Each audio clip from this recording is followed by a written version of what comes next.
Mr. Speaker, the regular use, as you've heard, of continuing resolutions, they impact commanders at all levels. You've heard about more training deaths than combat deaths. I got to tell you that at the service and major command levels, commanders, they're not allowed to start new programs, increase rates of production, or begin new military construction projects. As you move to lower echelons of command, it forces leaders into making risk determinations related to readiness and training. Consider, Mr. Speaker, Oceana Naval Base. And you heard the gentlelady from Missouri talk about parts and maintenance and half the Navy airplanes not being able to fly. Well, Oceana Naval Base, which resides in my district, if it were a country, it would be the 7th largest air force in the world. The Air Force Combat Command is also in my district. Flying hours for many of these units have been far below the needed hours for preparation for combat deployments. And as you heard, many of the aircraft are grounded because of maintenance and not being able to get to parts. It's taken years and will take years to recover. We are certainly not there yet.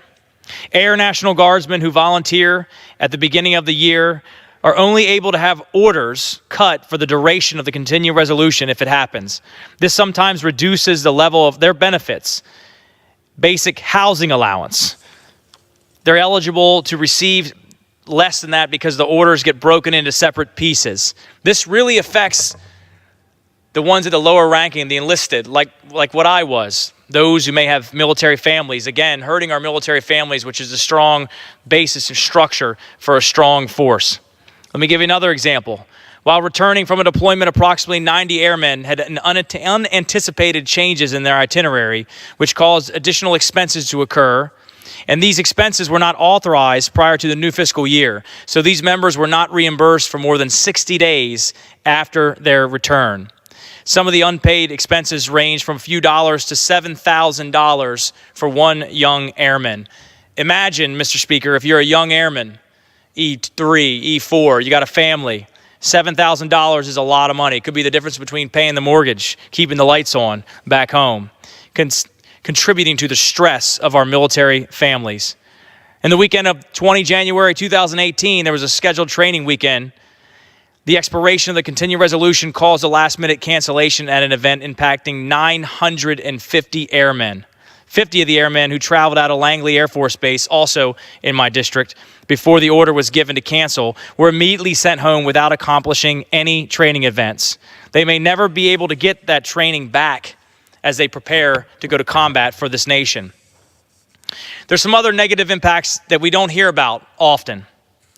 The Virginia National Guard is second contributing to the war effort amongst other Guard units around the country.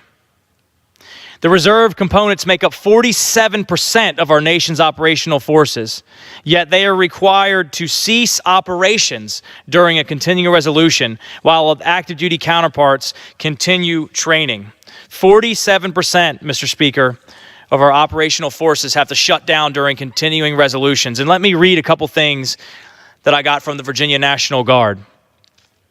During the most recent shutdown that happened, 3 days, which was inaccurately reported in many media outlets as having minimal impact, to the contrary, Virginia National Guard faced the following. They had last-minute notification of canceled inactive duty training for 2,211 personnel, resulting in the absence of anticipated monthly income, which equated to about 4 days of active duty pay. Notifications to more than 630 full-time soldiers and airmen that their potential employment would be temporarily terminated were sent out. That affects retention. $28,000 worth of contract actions were canceled, and a projected $7,500 in subsequent loss as a result of those cancellations. Missed training opportunities.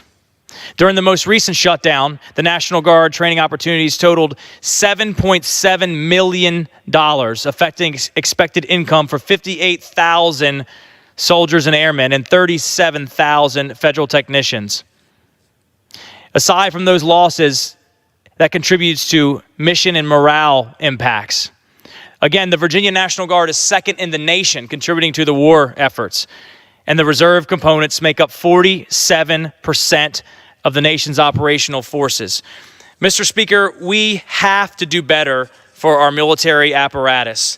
And I just want to reiterate to you that I have the great honor of representing the district with more military and veterans than any congressional district in the nation.